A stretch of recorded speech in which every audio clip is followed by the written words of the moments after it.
It is our responsibility as a BLM to respond to this request, including evaluating whether the request is compatible with our field office's resource management plan, evaluating the location of the project, the potential impacts, both positive and negative, and ensure that the project is constructed in a manner that follows BLM regulations and prevents or lessens the impact to the human environment, including minimizing impacts to the cultural, historic, and natural resources.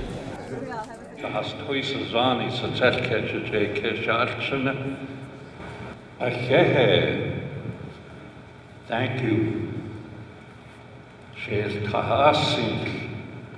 It's one of the next scientific words that any time that traditionally that you're going to address the audience,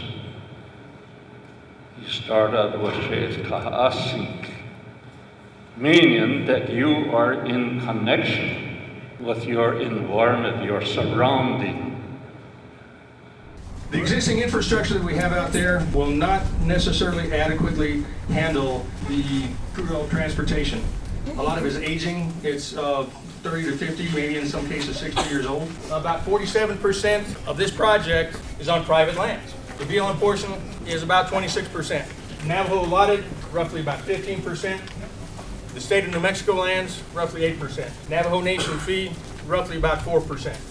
The outlet pipeline is going to run roughly from Liebrook all the way down to either Milan or Pruitt to a rail facility where it can be stored and it'll be able to be loaded onto rail cars, which will then transport it to other destinations. BLM has not at all provided a list of critical areas or areas that are significant culturally from the Pueblos and from the Navajo Nation, the Jicarilla, and the Ute. And that really concerns me.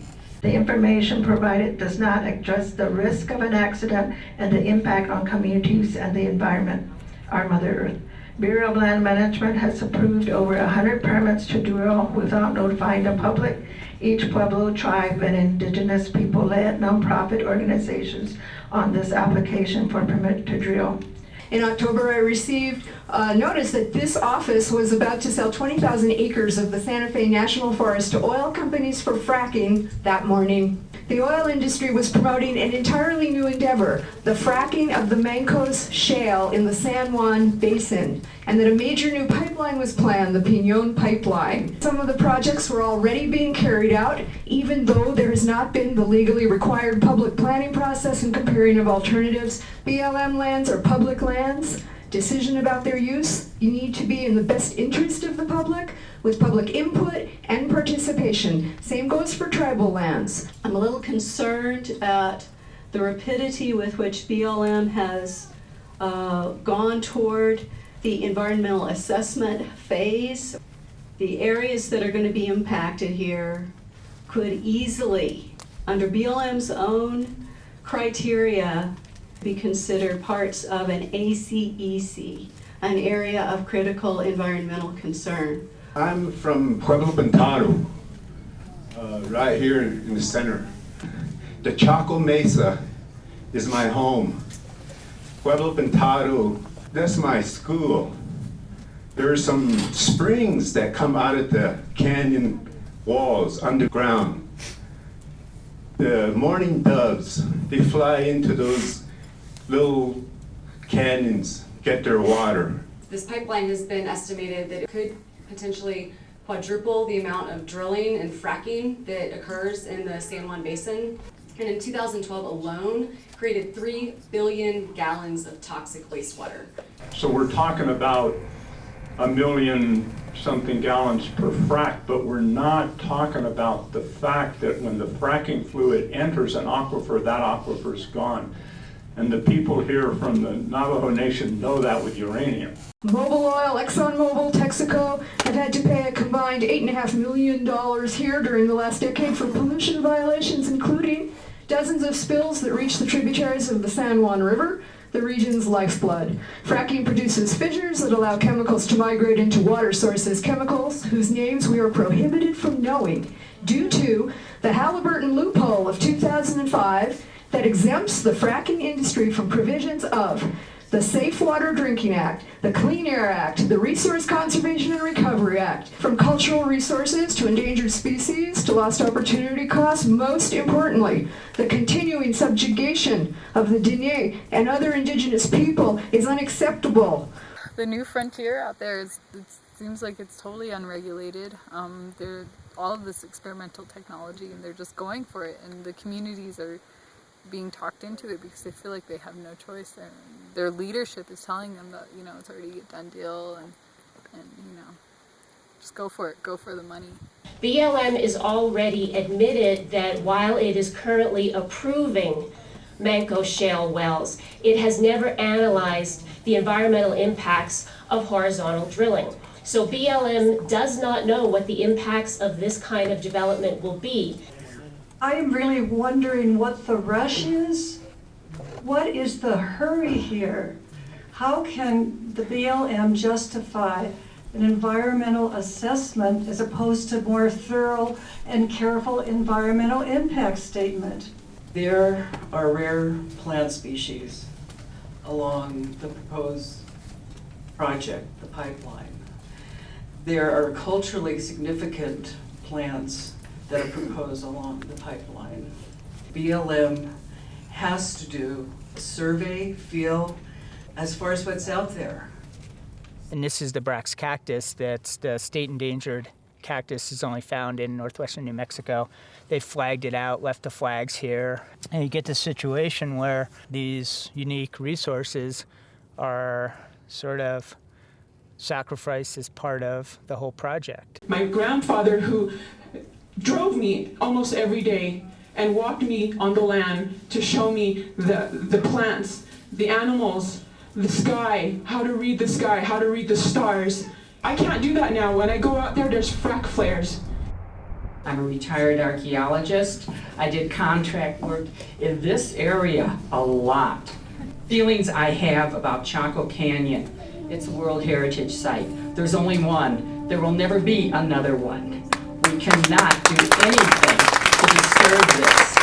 And the archaeology there is not just here, it's the whole area.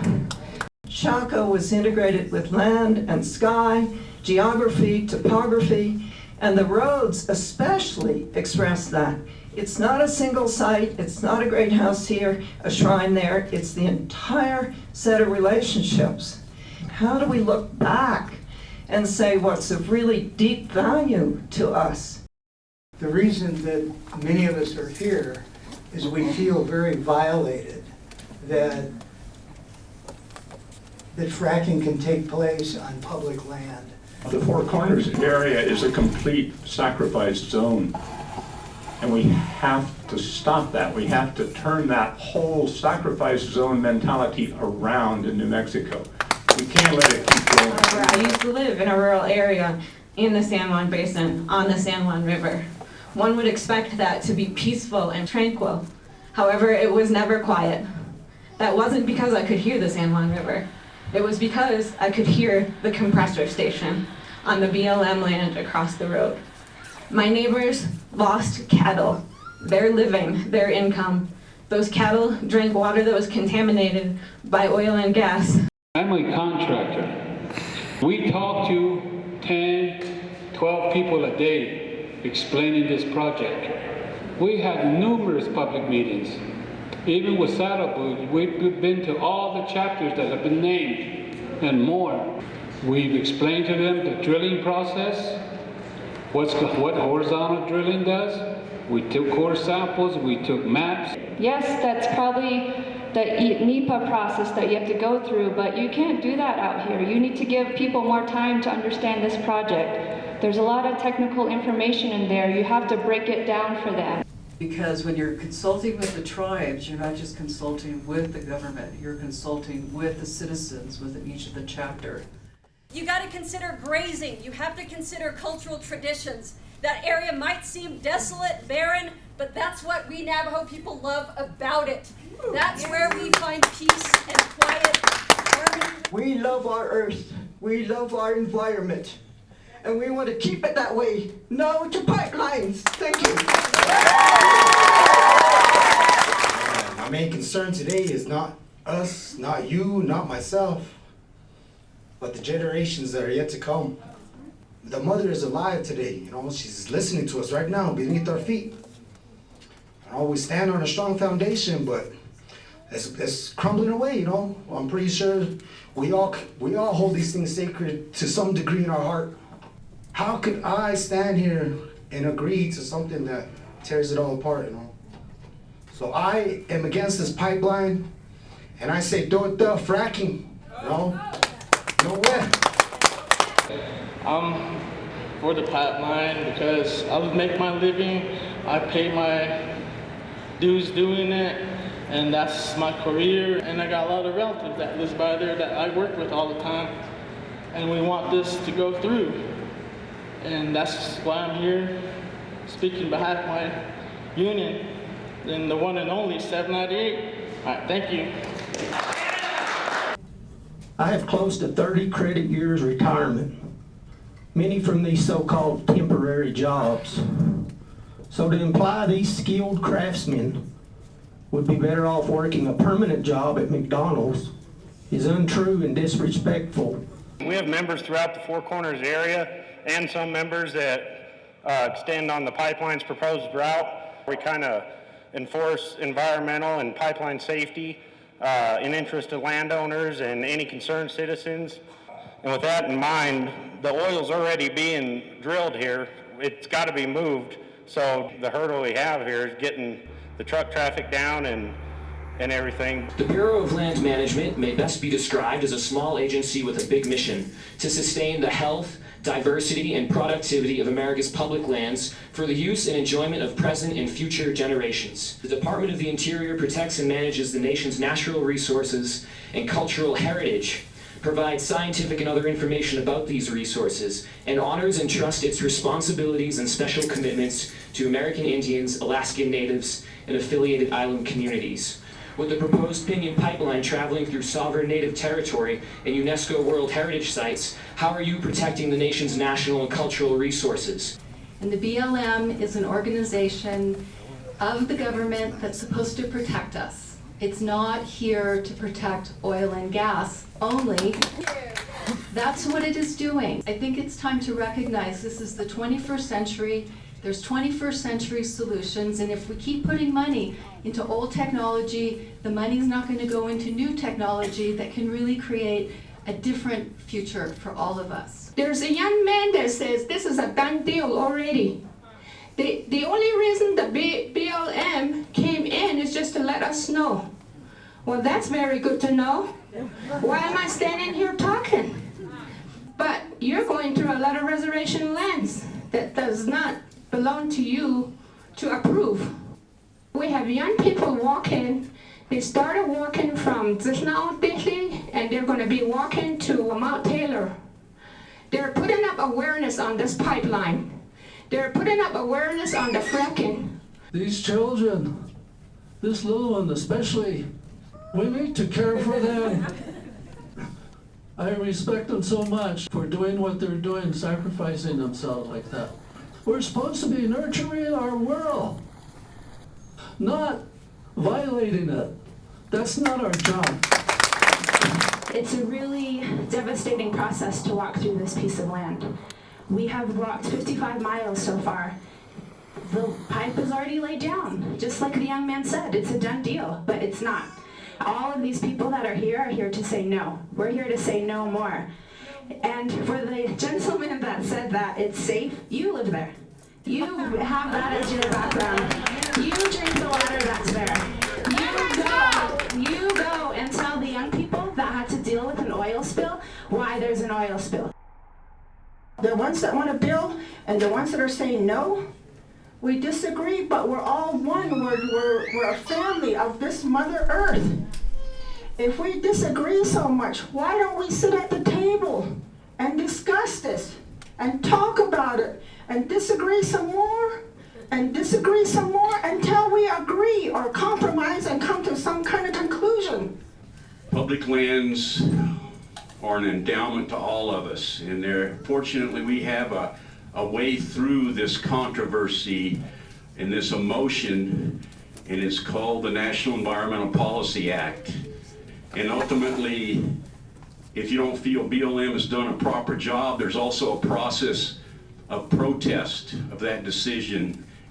And while it's a great challenge, it is multiple use, and one of those uses of the public lands is the supply of energy that supports our quality of life and provides for our national security.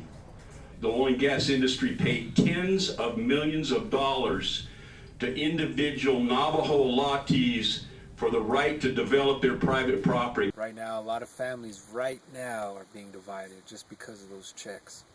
And who's getting the check? Who's written on that check? Whose name's written on it? A lot of the culture, tradition, it's is being overlooked just because of that money. Who I am as a Dene woman standing here, and my life work is because of my upbringing in that area, and it devastates me that this is going to happen because I want to bring my children home there to live there. But because of the pollution already and the proposed fracking, which goes and coincides with the pipeline, I'm not going to bring my children there. And it kills me inside. A year ago, my sister Laura, who just spoke, and I discovered that our families had been coerced into signing contracts. They had not been informed, fully informed at all about the risks of living next to fracking development. I heard someone say earlier, there's going to be impacts. There's already impacts. There are already over 100 wells out there. Me and my siblings, we've got 4 allotments down by Pueblo Pintado. Federal Indian Minerals Management Office already had a predetermined price on the leasing on the allotments in this area. There was never any negotiation. For every dollar that they make, they leave 10 cents or less, probably about 8 cents, into Mexico. They take another 92 cents and it goes out of the state. We met a 9-year-old and a 10-year-old little girl who said, oh, I know what you're talking about. They spill oil all the time. We got sent home from school at Zifna because there was a spill too close to our school. We were told last week we can't drink our water because the oil makes it taste bad. And the thing that is very important to remember is that this isn't just New Mexico. This is public land we're talking about. Everyone across the country has a say in how this is managed. So I encourage all of you to encourage all of your friends and family to comment on this, no matter where they live. Until that environmental analysis has been done, Guardians calls for a moratorium on all future approvals of oil and gas drilling in the Manco Shale area. All Sierra Club members would like to see this process stopped. They would like to see an EIS required on this pipeline. In addition, we propose to Bureau of Land Management to impose a moratorium on approving new leases and drilling permits targeting the SHAB until the BLM upgrades its resource management plan to ensure that it has appropriate health and environmental safeguards in place. And it needs to be done in a cumulative way, not on a piece-by-piece basis. The San Juan Basin has already been scarred forever by the oil and gas industry, and it's time for us to take that step back and look at the full and complete impacts this is having. As Dene people, 150 years ago, our ancestors stared their extinction in the face. But guess what? We're still here, and we're staring our extinction in the face, and we're telling you no more. We don't want any pipelines in our territories. We're fighting for our land. We don't want any more coal mining in our territories. We don't want any more coal-fired power plants. It's devastating that we live in a methane plume. Clearly what's already over is the era of easy pipelines. We are rising up everywhere. We are bold, resilient, strategic, resourceful, powerful. We are the climate justice movement, and we won't stop.